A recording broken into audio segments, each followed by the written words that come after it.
Hello दोस्तों, आप सभी को हिंदी जगत में स्वागत है। आज हम OSSTET और CST हिंदी के सिलेबस में आने वाले कबीरदास जी के दोहों को समझेंगे। तो चलिए शुरू करते हैं आज का विषय वस्तु। दोहे को समझने से पहले हमें कबीरदास जी को जान लेना अत्यंत आवश्यक है। कबीरदास हिंदी साहित्य के महान कवि ही नहीं बल्कि समाज सुधारक भी थे। उनके जन्म के संबंध में अनेक मतभेद है। उनका जन्म 1398 काशी लहर तारा के आसपास माना जाता है। कहा जाता है कि वे विधवा ब्राह्मणी के पुत्र थे। विधवा ब्राह्मणी जो थी वो लोक लाज के कारण उस नवजात शिशु को लहर तारा तालाब के पास फेंक देती है। तालाब के पास नीरू और नीमा दो जुलाहा दंपत्ति रहते थे। वे निसंतान थे, अर्थात उनके कोई संतान नहीं थी। वे नवजात शिशु को उठाकर ले आते हैं और उनका लालन पालन करते हैं। बाद में वह कबीरदास के नाम से जाना जाने लगा। कबीरदास समाज सेवक थे। समाज में व्याप्त कुरीतियाँ, जाति पाति, अंधविश्वास, कर्मकांड, मूर्ति पूजा, बाह्यडंबर का वे डट कर विरोध करते थे। वे निडर थे।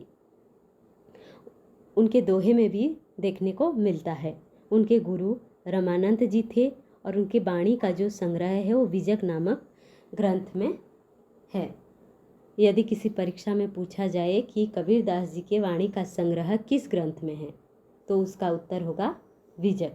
उनके भाषा सदुक्कड़ी थी या पंचमेन खिचड़ी। तो चलिए शुरू करते हैं पहला दोहा। पहला दोहा कुछ इस प्रकार का है।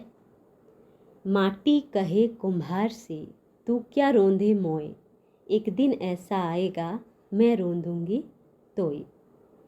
इस दोहे में आए कठिन शब्द और उसके अर्थ को समझ लेते हैं। माटी कहे कुम्हार से, माटी का अर्थ है मिट्टी, कहे कहना, कुम्हार, कुम्हार का अर्थ है जो मिट्टी के बर्तन बनाते हैं। चित्र में देख पा रहे होंगे कि जो लोग मिट्टी का बर्तन बनाते हैं उन्हें कुम्हार कहा जाता है। तू क्या रोंदे मोए, रोंदे का मतलब है रोंदना, कुचलना। मोए का मतलब है मुझे। एक दिन ऐसा आएगा मैं रोंदूंगी तोय, तोय का अर्थ है तुझे। अब इस दोहे का भावार्थ समझते हैं।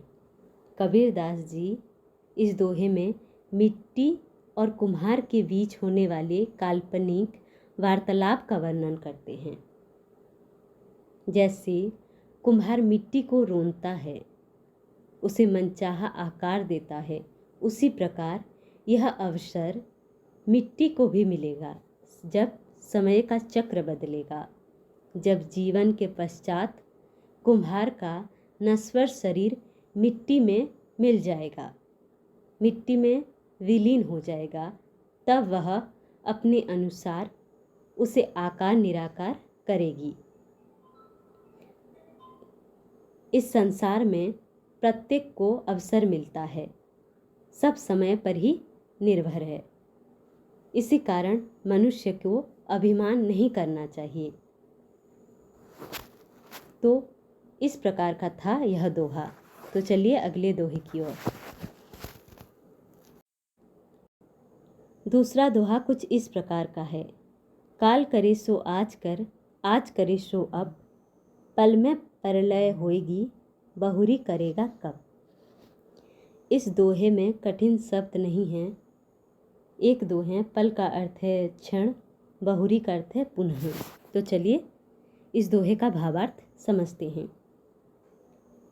इस दोहे में कबीरदास जी ने जीवन और समय के महत्व का वर्णन करते हैं। कवि के अनुसार हमें कभी भी आज के काम को कल पर नहीं टालना चाहिए। वे कहते हैं कि समय रहते काम को समाप्त कर लेना चाहिए। जो कल करना है, जिस काम को कल करना है उसे आज करनी चाहिए, और जो काम आज करना है उसे अब। क्योंकि किसको पता है कि कल आएगा या नहीं? किसी को भी पता नहीं है कि अगले पल आएगा या नहीं। क्या पता अगले ही पल प्रलय हो जाए या फिर जीवन का ही अंत हो जाए। इसी कारण कबीरदास जी कहते हैं कि समय पर ही अपने काम को समाप्त कर लेना चाहिए। अगर अगले ही पल मृत्यु हो जाए, अगले ही पल समाप्त हो जाए तो जो अधूरा काम है उसको पूरा कैसे करेंगे। अर्थात कबीरदास जी इस दोहे में यह कहना चाहते हैं कि जीवन बहुत ही छोटा है। अगर यह पल भर में समाप्त हो जाए तो क्या करोगी। इसी कारण हमें समय रहते हमारे अधूरे काम को पूरा कर लेना चाहिए। तो इस प्रकार का था यह दोहा। उम्मीद करती हूँ समझ में आया होगा। अंत तक बने रहने के लिए धन्यवाद। चैनल में नए हैं तो सब्सक्राइब करें। वीडियो अच्छा लगा हो तो लाइक कमेंट अपने दोस्तों के साथ शेयर करें। धन्यवाद। मिलते हैं अगले वीडियो में।